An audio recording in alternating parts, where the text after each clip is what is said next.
Hello everyone, it's me, JBCBlank, and I'm here to talk to you a little about, I'm not really quite sure. Part of me just wants to talk about this drawing, and another part of me kind of wants to discuss the new episode of My Little Pony. Because I saw it yesterday, and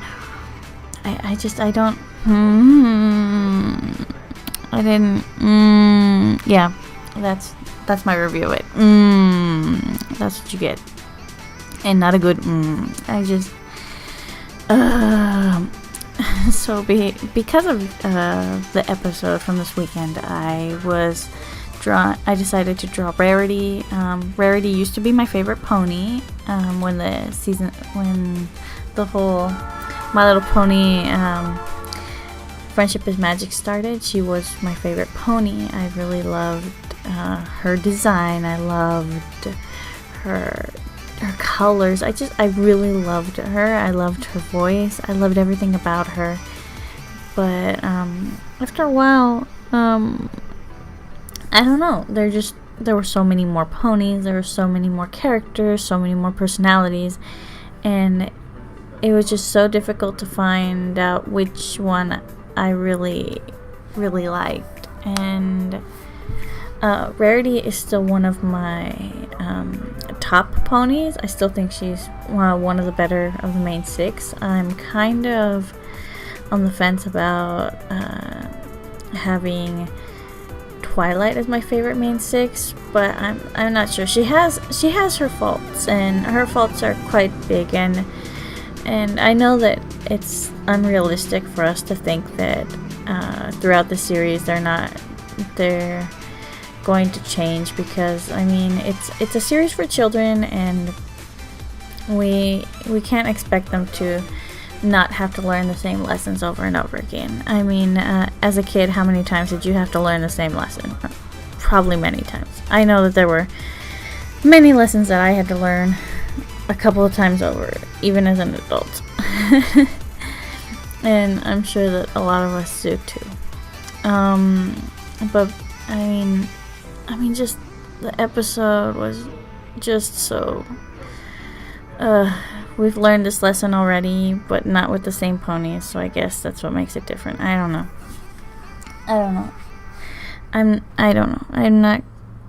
Yeah. Yeah, basically.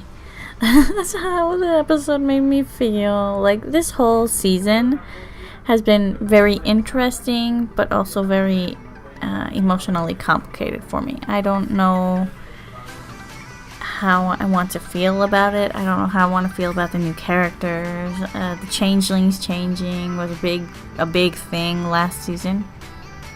Yes, it was last season. So I mean, there's lots of stuff, and I don't know how to take all of this still. I mean, there's still just so much that I don't know. Let me talk a little bit about the drawing you're looking at right now. This picture of Rarity was drawn on my Samsung Galaxy Tab A 10.1. I used the drawing app Autodesk Sketch, the full version that you can now get for free. Amazing. It's probably the easiest of all of the drawing programs that I have used over the years of having mobile drawing apps. I don't exactly know if there is a better one out there, at least not for Android. I know that on iOS you have what's it called? Procreate. And Procreate is the one that everybody uses, and I've seen it being used, and it's great. And I would love to use it, but I have an Android tablet. I don't have an iPad, and I can't afford an iPad. This tablet was really expensive for me, so like just going out and getting an iPad is not something that I can do. It's just not. I've seen them for sale. Don't get me wrong. I've seen them. I've seen them with payment systems. I've seen them, pretty low priced, I guess. Please try to ignore the train. I can't, but it's there. I've seen them for sale, and every now and then I think, you know, maybe it wouldn't be so bad to buy one, you know, invest in one, but really, like, excuse me, like, mobile drawing or drawing on the go isn't exactly something that I do right now. With my tablet, the only things I draw are sketches for my art. It isn't always something big and grandiose. It's usually a simple sketch to get down an idea that I have, and that's it. And these redbubble sticker ideas or images, you know, these are the only things that I quote unquote fully render on my tablet. And it's because they're small, they're easy for the tablet to process, and they don't take a long time, because this tablet, it does heat up quite a bit when I'm drawing with it, especially if it's a really long drawing session.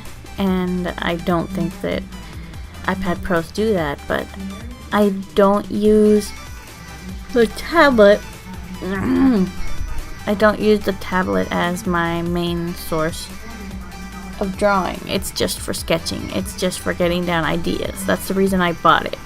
And it's also for watching videos, because it's got a ginormous screen and it makes it so awesome to watch videos on it. The one thing that does make me really want an iPad probably has to be the options when it comes to programs, because you have Procreate, and Procreate looks amazing. It has so many options, and the program Autodesk that I was using doesn't have what's the word, like you know, like pixel lock. It doesn't have that. I can't just draw on what has color on it, and I think you can do that in Procreate. I'm not 100% sure, but I think you can. But the program Autodesk doesn't have that option, or at least I haven't found that option, if it does have it.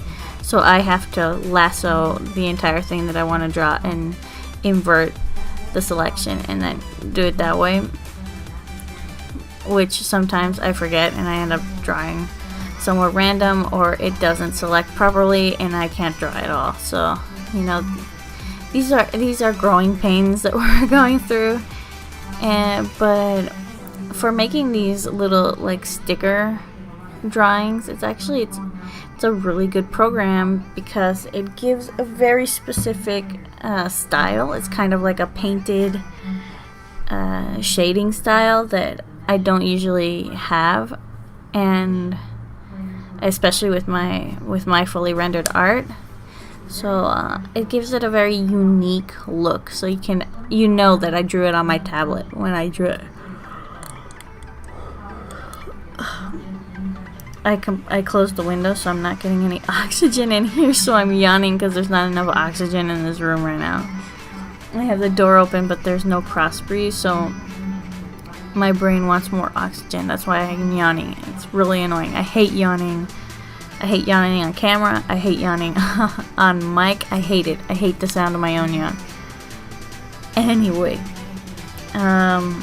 so yeah, like that's something that that's a reason that I would like an iPad Pro, but I don't want that. I don't know. I haven't used iOS since my iPad mini died.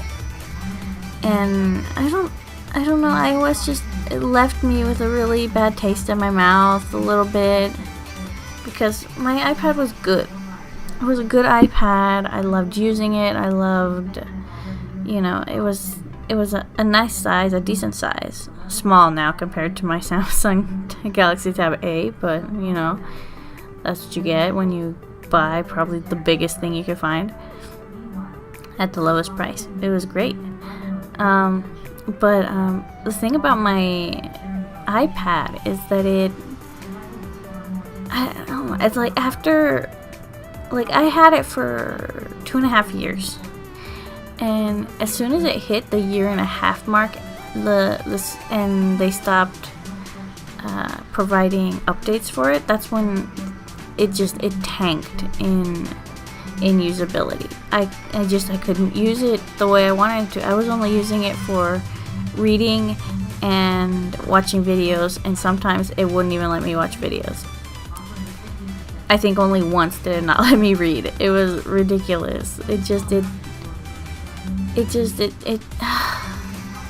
Like, I can't explain the frustration.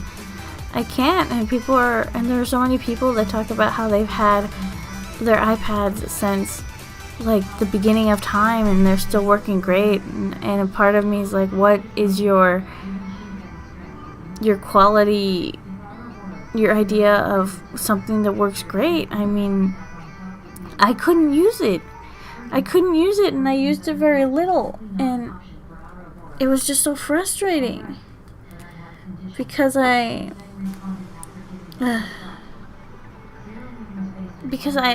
not like I needed the iPad.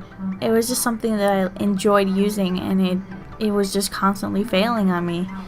And I've heard so many people say that they have the same problem with current iPads, that they've bought the iPad Pro and it's starting to slow down. Like, it's a very significant change, and I don't know how I would feel if I spent that much money, because it's money I don't have. I can't just buy it. I don't know. It's like I respect Apple, I really do. I don't know. I think this is a conversation that it took too long. So these are my 2 pictures of Rarity and her cutie mark. They're going to be up on Redbubble very soon, probably before this video is put up. So thank you so much for watching. If you want any more of my opinions on Apple products versus Android, just write down in the comments. Let me know. How do you feel about the weird way that we do things? Bye.